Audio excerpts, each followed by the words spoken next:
Ganito na po yun ka-backyard. Pasok tayo sa aking mini greenhouse.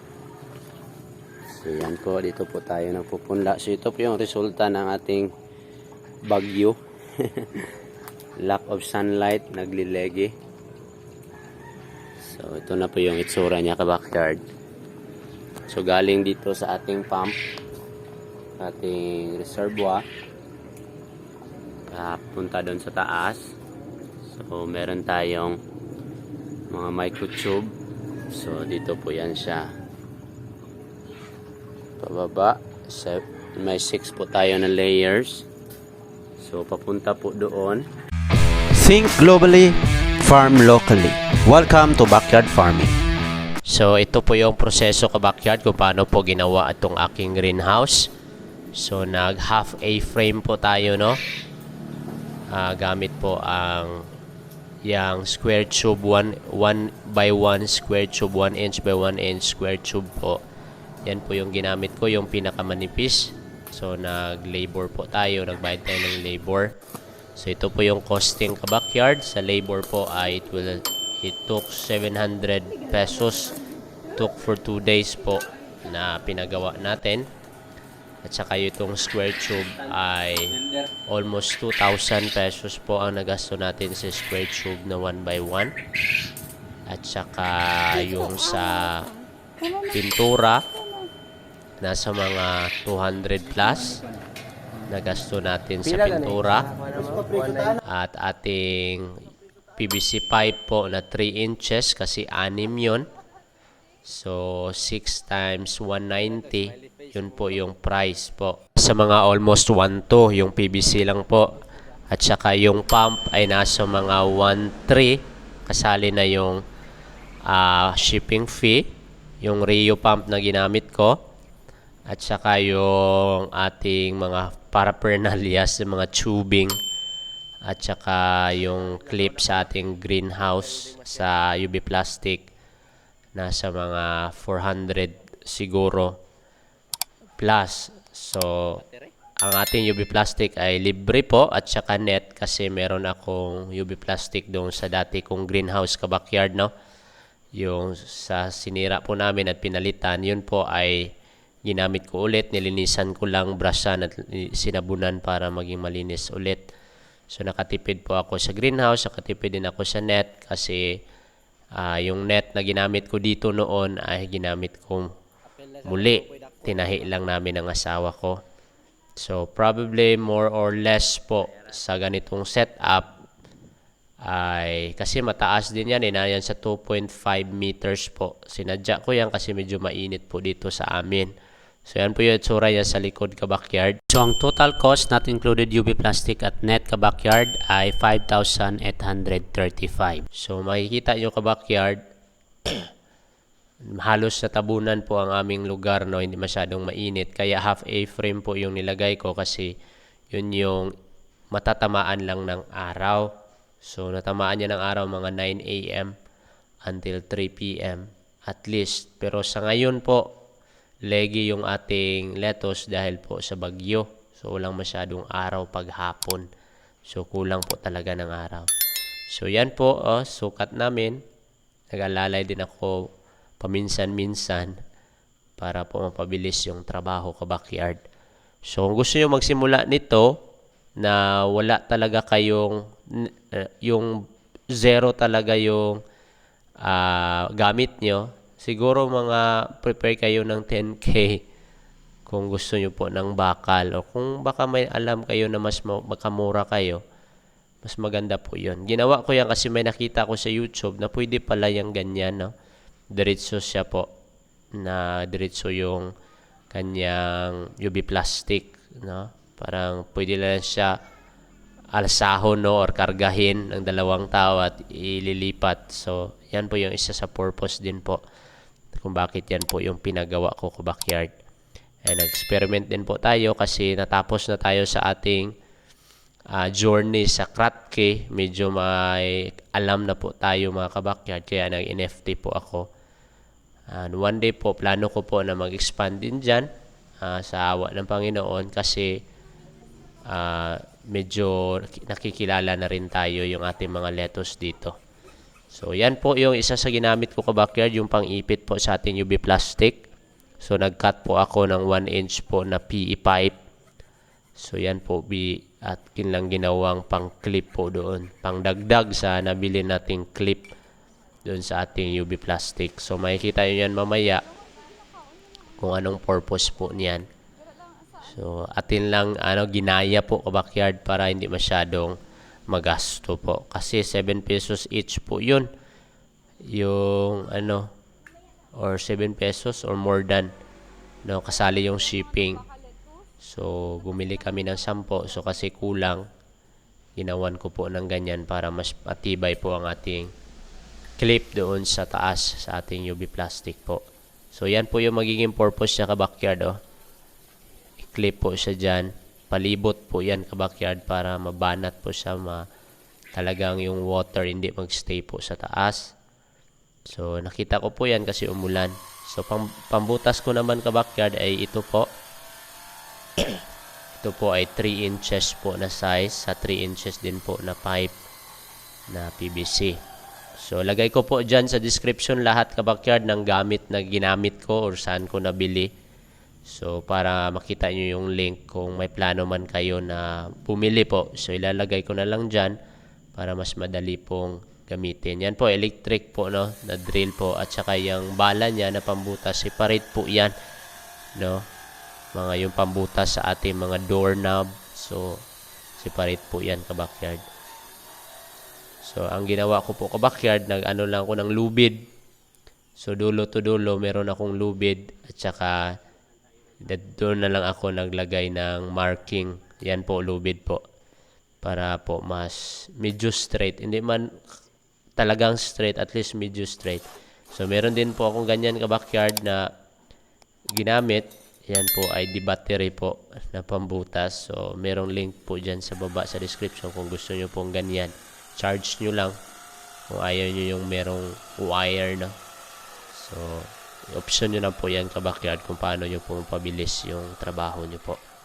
So yan po ka-backyard, at pagkatapos po ng pagbutas ay siyempre po aking ginamitan po siya ng liha.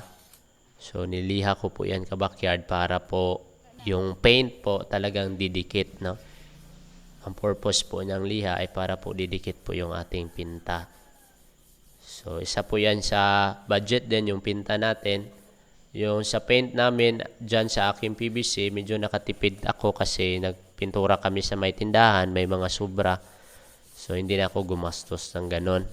So kung talagang wala kayo, simula nyo talagang gawin, mga nasa 10K siguro.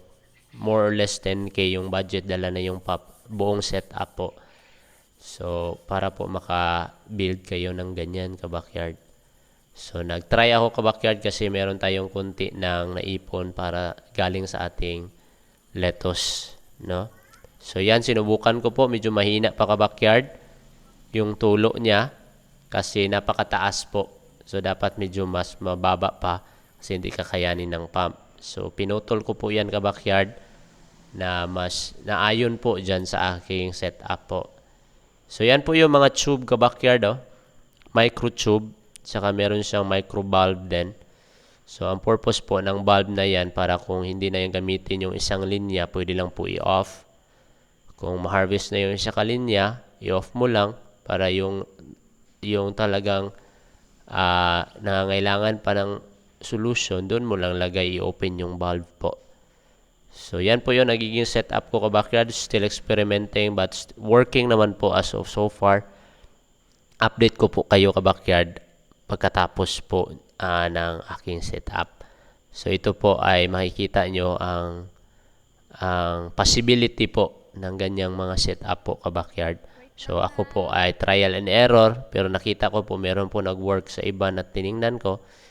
Subukan po natin itong ating Kratky, ating NFT.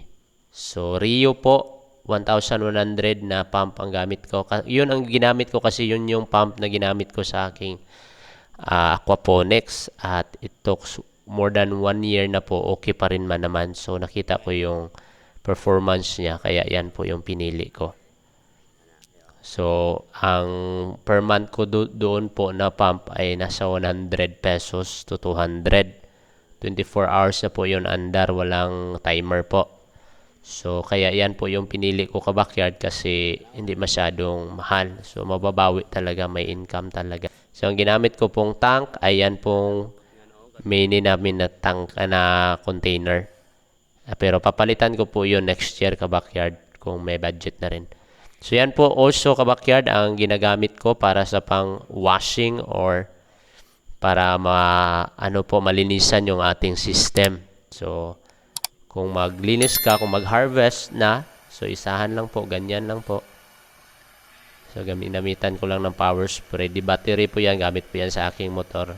Kung gusto nyo bumili, meron ding link dyan sa description. Ilalagay ko po yan ka-backyard. Para hindi po tayo mahirapan sa paglinis, especially yung mga tira-tirang mga kukupit, yung mga ugat. So, matanggal talaga. Kasi medyo malakas din po yan.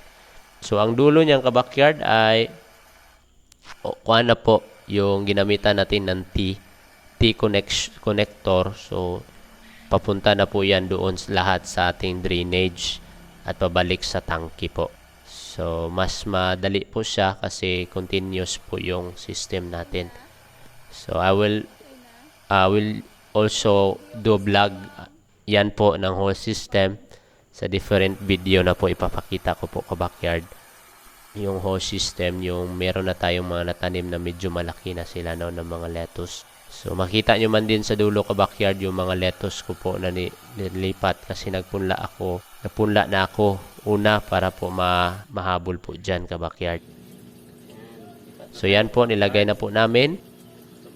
108 holes po, 108 heads pwede pong ilagay dyan kasi per PVC pipe po is 10 feet. So, ang ginawa ko lang po ay nilagyan ko ng 18 holes. 18 holes para sa dulo hindi ko nilagyan ng butas kasi baka baka umulan ng malakas, at least man lang hindi mapasok ng ulan yung aking system.